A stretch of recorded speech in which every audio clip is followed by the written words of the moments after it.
Ito po mga tol, ipakita ko sa inyo kung paano gumamit ng barena, ang drill.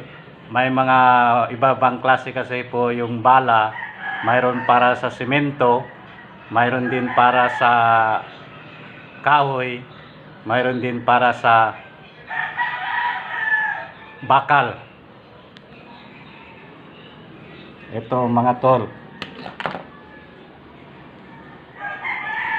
Ito po yung para sa bakal. Para sa bakal, tingnan nyo mabuti oh.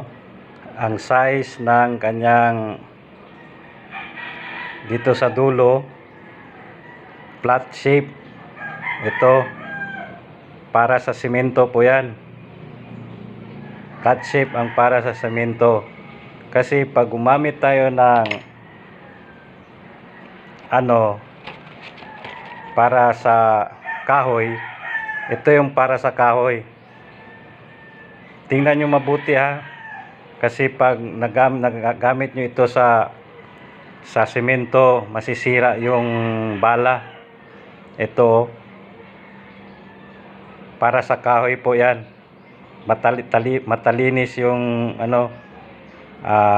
matulis yung nasa dulo niya, at saka yung dito sa gilid niya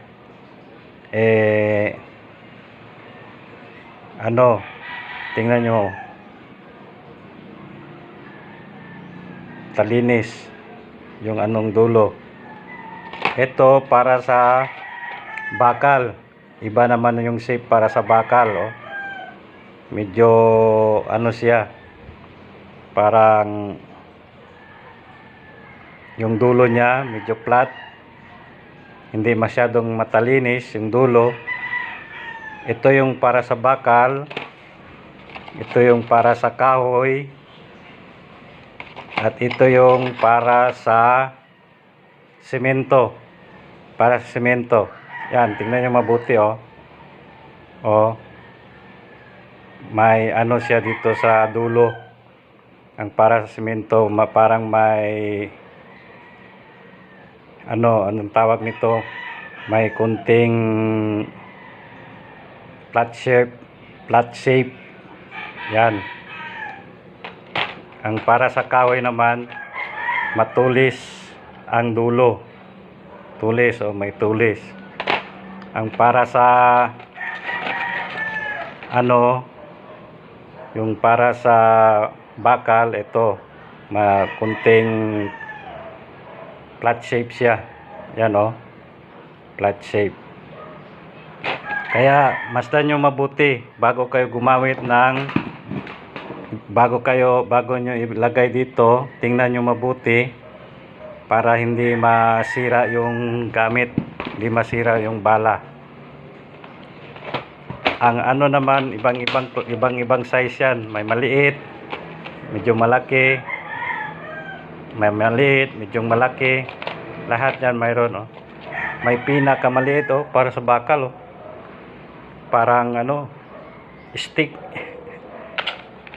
Parang walis ting-ting. Tapos may tayo dito, iba-ibang klaseng tools. Yan, may maliit na mga tools, may malaki. Yan, para ilagay ito sa semento. Kamaya subukan natin. Ito yung yung drill nya. Yan. Ang gamit ko ay start na. Ito ang gamit ko para sa semento. Ganito po ang paglagay niyan. First natin, i-fit mabuti. And ganyan. Ito yung susi niya para mahigpitan. Yan, higpit natin. Yan. Oh, mahigpit na. Yan, ganyan.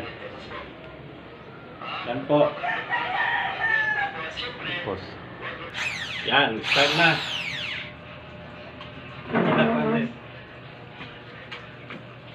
Ito, tingnan mo.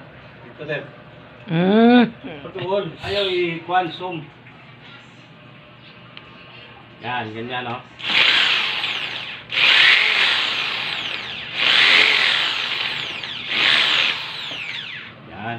Pikas. Kabilang pikas.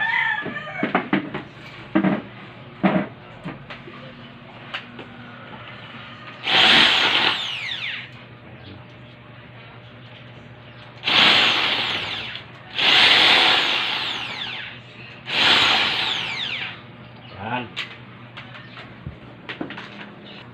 Ito, lagyan natin ng tox.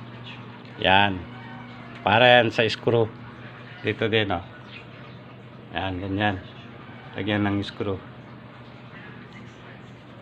Salamat po. Yan po ang paggamit ng drill. May iba-ibang size, may iba-ibang forma, at saka may ibang-ibang klase para sa semento, para sa kahoy, at saka para sa bakal. Maraming salamat po. God bless.